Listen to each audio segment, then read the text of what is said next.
it was very beautiful to hear you talk about your situation with your sexuality and possibly questioning it because other people were questioning it because as two queer people ourselves, sometimes like you don't even think about it till someone else tells you what they think you are, so then it sort of inspires you to look inward and be like, okay, like maybe there is that. But the part of it that really stuck out to me is that you had a conversation with your daughters and they were so open and loving and willing to listen, and I just think that will really resonate with a lot of viewers who either have queer kids or queer parents. How do you hope the audience receives that?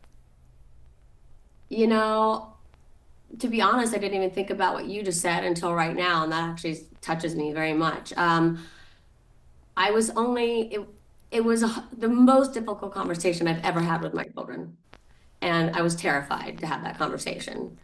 And I just wanted to be as honest as I possibly could. There were stories out there about me, and I just said, you know, this did make me, wonder and question myself. And I really never thought like this before. This is not the way I was raised. That's not the way my mind even operated.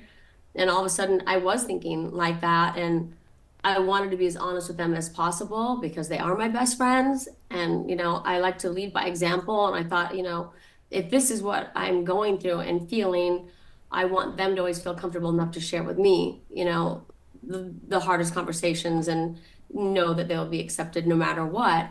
And having that conversation, their reaction and their response to me, honestly, I thought, wow, I mean, I'm just so impressed by these four women in front of me. And I thought maybe, just maybe I did do a good job because that was my most proud moment as a mom, just seeing how they all reacted.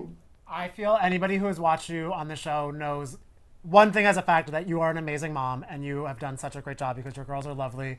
And I Thank do love that you kind of had that moment with them because like it's not things could be eating you alive in your head and like when you go to bed and like I don't know if you're like me, I said I'm just spiraling, blah, blah, blah, blah, blah, blah. But if you put it out to the world and with people you love and that are in your circle and in your family, you can understand it better and it's less scary or less alone. Oh, yeah. I mean, for me to have their support, regardless of what happens in my life, means the world to me. They just want me to be happy. And, after we got past that difficult part of the conversation, I mean, the jokes that have ensued. I mean, yeah, I've been, teased by some of them too, which is fine. But, it's been great. And it's been actually amazing for our relationship too.